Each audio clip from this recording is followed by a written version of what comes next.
In the late 1980s, the condition of democracy around the world was quickly evolving. Mikhail Gorbachev introduced glasnost. The Berlin Wall crumbled, and the Chinese government crushed anti-communist protests in Tiananmen Square. Just as this time of rapid transformation began, F. Clifton White founded IFES, with a mission to assist the running of free and fair elections. When I first started with IFES, you could have put the entire operation in an office the size of the front closet. So that's pretty humble. Despite our initially modest headquarters and finances, IFES soon demonstrated that expertise and strategy worked well together. We knew that the budget of $200,000 a year wasn't going to go too far, so as a result we targeted our effort and we teamed up with CSIS to produce the first set of election observer reports for IFES. As our work in elections steadily increased, the staff grew also. Then, as now, we felt deeply connected to our work. The current director of the Americas Division landed his first big project, Peru, in 1994. You know, as a project, I was so involved in it. I lived in the country. For a time, I was the project manager of that project for about 9 months. So that's why I became more familiar with the field work and compared to what I did, you know, here. Haiti was another large project that began in the early 90s. We've done civil society programs teaching them about the electoral system. So, you know, that really has been a long time program of IFES. Today, Haiti is a project that continues to explore new solutions to the challenges facing the country. We've really branched out and we've started to work in the justice sector, working with civil society organizations to promote judicial reform.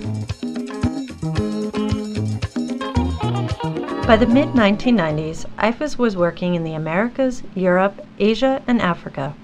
Our program's lasting effects were becoming clear around the world. A project in Malawi revolved around the adoption of the country's first multi-party referendum, an endeavor that proved even more successful a year later. In 1994, they could come to the polls again, they could vote for whoever they wanted, and that their vote would be counted and respected, and that the ruling party would give up power, as they're supposed to do. In the Democratic Republic of Congo, we established a resource center on democracy, which activists and academics use as a meeting place and information source. That experience proved to the international community and partners that work is possible and even more needed, even though the Congolese context is difficult. The Europe and Eurasia Division played a lead role in the changing landscape of Eastern Europe and the former Soviet Union. For example, we helped the OSCE create the AEO-BIH in Bosnia-Herzegovina in 1998. Its membership is composed of municipal election commissions that may have never crossed cultural and political paths were it not for the association. IFES has given election administrators an identity that extends beyond their own national borders. We also brought MECs together in Kosovo. At first, only one commission was interested in forming an association. And this past year, when we held a conference after the election, there was huge support for the association, and the MECs have actually moved on to start to form this association on their own.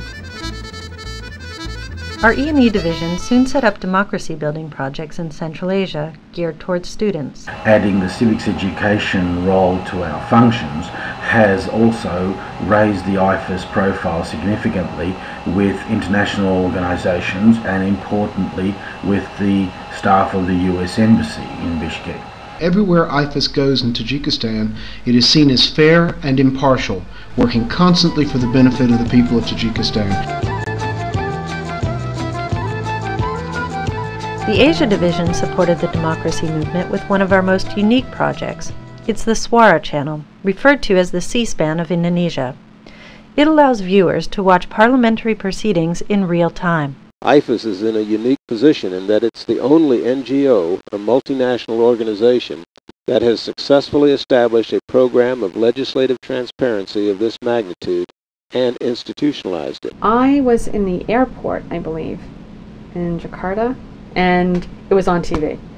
That was really interesting to me. In the terminal on the TV, they usually have like info news, but Suara channel was broadcasting. We discovered along the way that democracy is more nuanced than elections, that it's about inclusiveness, and our new directions reflect that. Our disabilities program provides yet another vehicle for strengthening democracies. A great example of that is the effort we're involved in now to develop global standards for electoral access for voters with disabilities. That wouldn't be possible without an organization like IFES being involved centrally in this. Most recently, the program sponsored tactile voting in Sierra Leone, which enabled blind voters in Sierra Leone to mark their ballots in secret and without assistance. This was the first time such technology was used in Africa and possibly in the developing world. We must keep in mind that whenever we go into a country, we are there not to tell them what to do.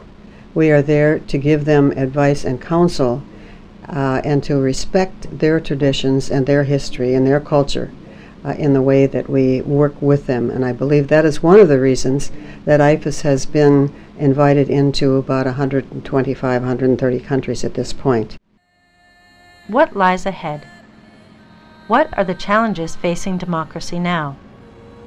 What are the needs of the people we're trying to reach? Where are they? They could be in countries where IFES has never stepped foot, or they could be right here, in the U.S. After 15 years of making democracy work, IFES intends to extend democracy's reach even further. We have the map. Where next?